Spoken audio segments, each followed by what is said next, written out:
Hello, children. Hope you all are enjoying poetry classes.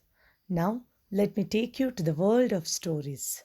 Children, short stories in ICSE is a beautiful task to accomplish.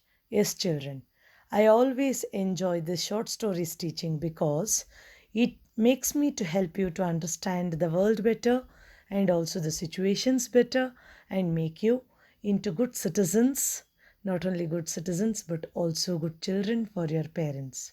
Today I am presenting you a beautiful story, An Angel in Disguise. Yes, as the title itself speaks that an angel in disguise. What does it mean? Really a matter to think, right? Children, an angel. An angel is a God's messenger, where in disguise, in secret.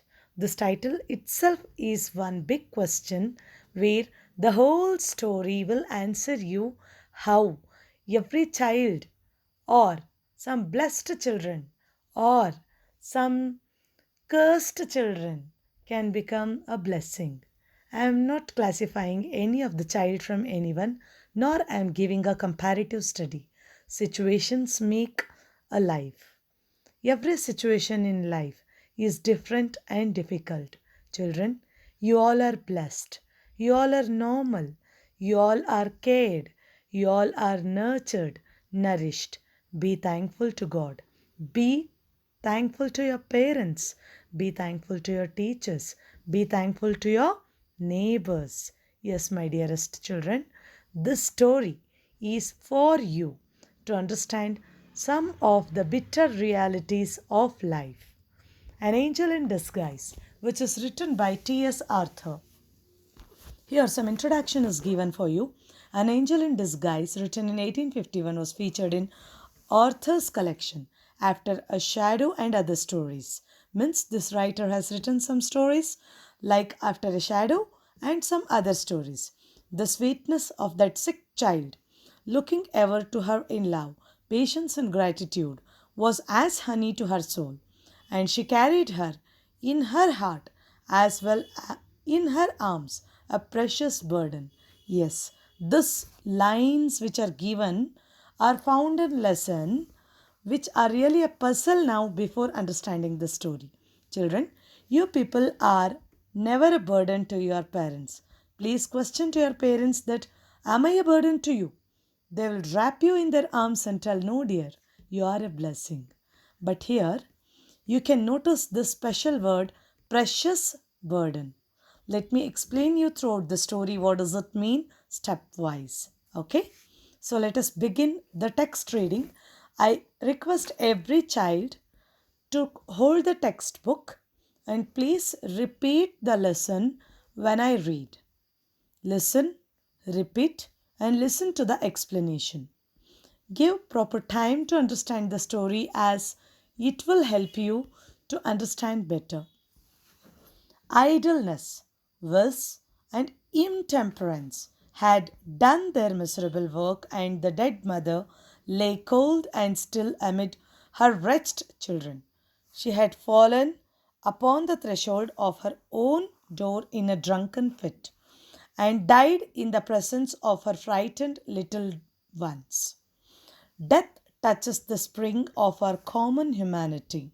This woman had been despised, scoffed at, and angrily denounced by nearly every man, woman, and child in the village. But now, as the fact of her death was passed from lip to lip in subdued tones, pity took the place of anger, and sorrow of denunciation. Neighbors went hastily to the old tumble down hut, in which she had secured little more than a place of shelter from summer heats and winter cold, some with grave clothes for a decent interment of the body, and some with food for the half starving children. Three in number. Three in number. Of these, John, the oldest, a boy of 12, was a stout lad, able to earn his living with any farmer. Kate, between 10 and 12, was brave, bright, active girl, out of whom something clever might be made, if in good hands. But poor little Maggie, or Muggy, the youngest, was hopelessly deceased. 2 years before, a fall from a window had injured her spine, and she had not been able to leave her bed since, except when lifted in the arms of her mother. Yes, children, here idleness, vice, and intemperance. Idleness means the silence around, vice, wickedness, and intemperance, lack of moderation. Children, this situation is of a place where one mother for three children. Understood? How many children? Three children died on her threshold. Threshold, entrance of the house where you cross your step when you step inside your house. That is called as threshold, where one wooden piece is fixed at every main door. You can check your house. You will find the threshold. Children, there itself that lady, mother of the three children who lived in a small house, died on that threshold in a drunken fit. She died on their own threshold, but she was drunken. She died of some problems, or to tell miserable life she has lived. There was no particular reason for her death, but she was dead on that day. All three children were miserable, very miserable to see their mother dead. You can imagine the place and the pain of the three children where no father was present. In this story, we don't find the children's father. Maybe he left before or died before this lady could die. And these three helpless children were in a horrible condition. Death touches the spring of our common humanity. Children, death has no answer. Death is death. Death means finished. We cannot do anything with the death, only to suffer, only to face the situation. It has common sense. Every person who witnesses a dead body will have humanity, correct? Any unknown dead body seeing also, we feel pain. This woman had been despised, scoffed at, and angrily denounced. Children, this lady was despised means worthlessly left. Nobody cared for this lady. Scoffed at means mocked at. Mocked at means left on her own. Angrily denounced means she was just condemned, means she was not at all liked by anyone around.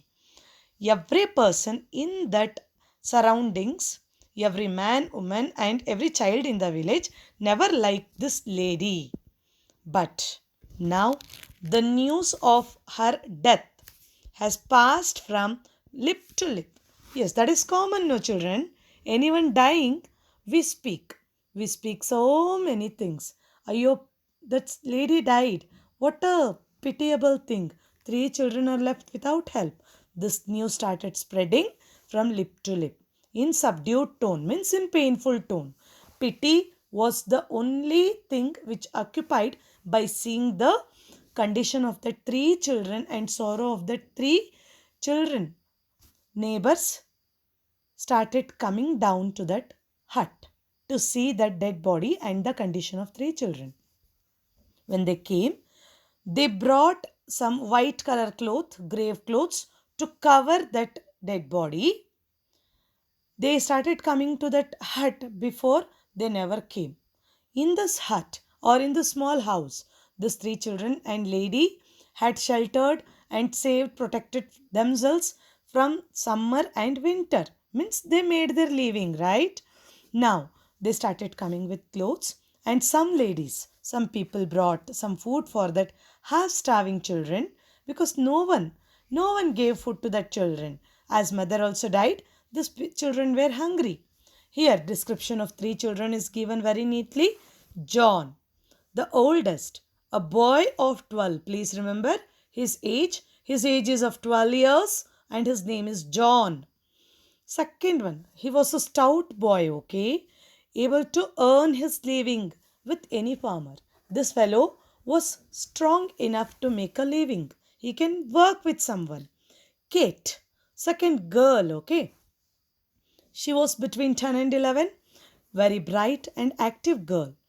And she was very clever too. She can be useful for some of the active works, and also she was very bright child. She can even go to school and study, means quite very active child. If in good hands, means if someone is caring her, she can be a bright child in future. But poor little Maggie, for your convenience, you can pronounce it as Maggie. Okay, the youngest. She was the hopeless deceased, means she was the one who was suffering very badly. 2 years before, she fell from one window and her backbone or spine, you all know spinal cord, right? It got damaged and she was in bed since that accident happened with her. That incident, which was really one accident for her life, made her to stay in bed all the time. She never walked by herself in these 2 years. Only sometimes her mother lifted in her arms. Now she was left deceased or helpless, or she was so very much in pain without her mother because she was bedridden. In next slide, we will see the continuation.